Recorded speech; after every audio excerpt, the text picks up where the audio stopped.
Hello everyone आजको topic छ torque and horsepower so automobile इन्जिन्समा टर्क एन्ड हर्स पावर एकअर्कामा कसरी रिलेटेड छ यस भिडियोमा जान्नेछौँ so let start the torque is a rotational or twisting and turning force हो जुन चाहिँ इन्जिन्स क्र्याङ्कशाफ्टले टर्क प्रोभाइड गर्छ र it's also provide a greater ability to perform well as a good pickup in the vehicle. So look at this image.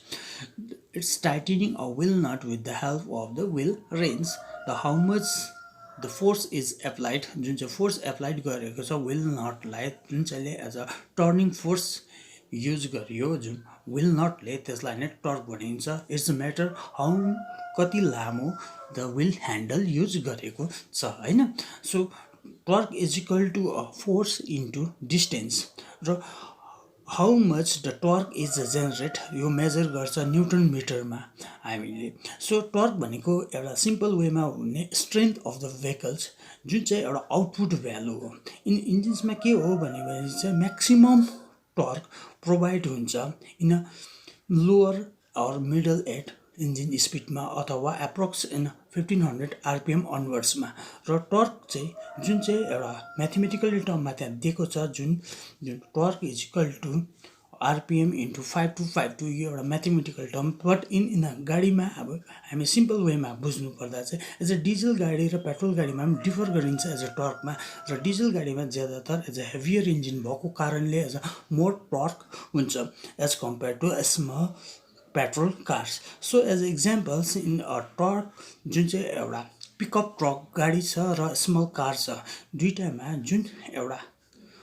क्यापेबल्स अथवा perform वर्कको हिसाबमा हेर्नु हो भने जुन एउटा टोइङ एन्ड क्लाइम्बिङ स्ट्रेन्थ जुन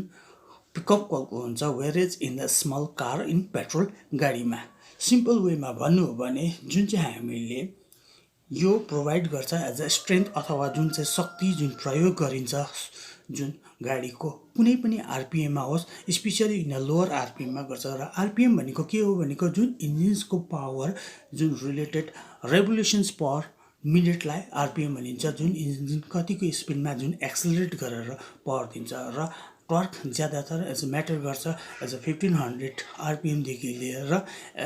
it rich in nearly 5000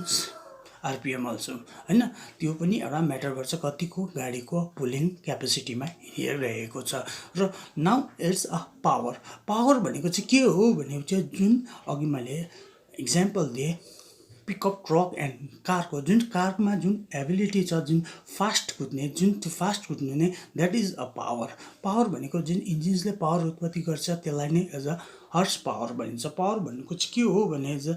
power is the rate of completing the work applying a torque given a minimum work कतिको छिटो काम गर्नु सक्नु र कतिको समयमा कतिको एमाउन्ट लगाएर फोर्स लगाएर दुईटै रिलेटेड छ फोर्समाथि र कतिको छिटोमा र power direct related with a fast अथवा स्पिडसँग रिलेटेड हुन्छ र एज अ पावरको चाहिँ amount of force and rate of force applications जस्तै त म्याथमेटिकल टर्म्समा त्यहाँ दिएको छ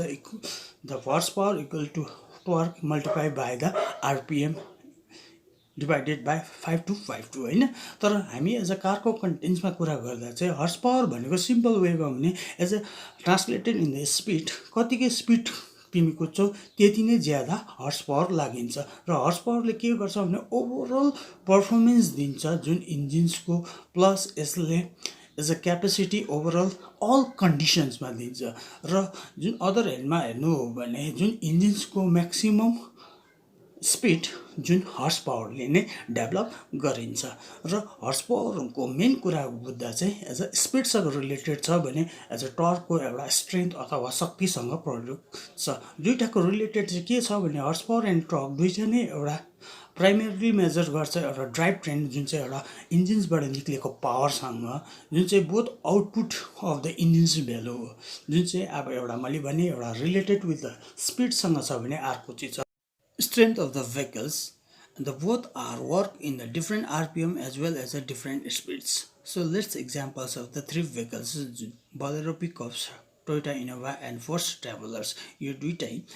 एज अ 2500 सीसीको गाडी हो अथवा 2.5 लिटर्स इन्जिन्स डिजल इन्जिन्स र मेन डिफरेन्सेस छ हर्स पावर एन्ड टर्क जुन चाहिँ छ बोलेरोको 70 को बिएचपी प्रड्युस गर्दैछ भने 200 न्युटन मिटर टर्क्स प्रड्युस हुँदैछ एज अ सिमिलर वेमा जुन इनोभाले गर्दैछ 130 बिएचपी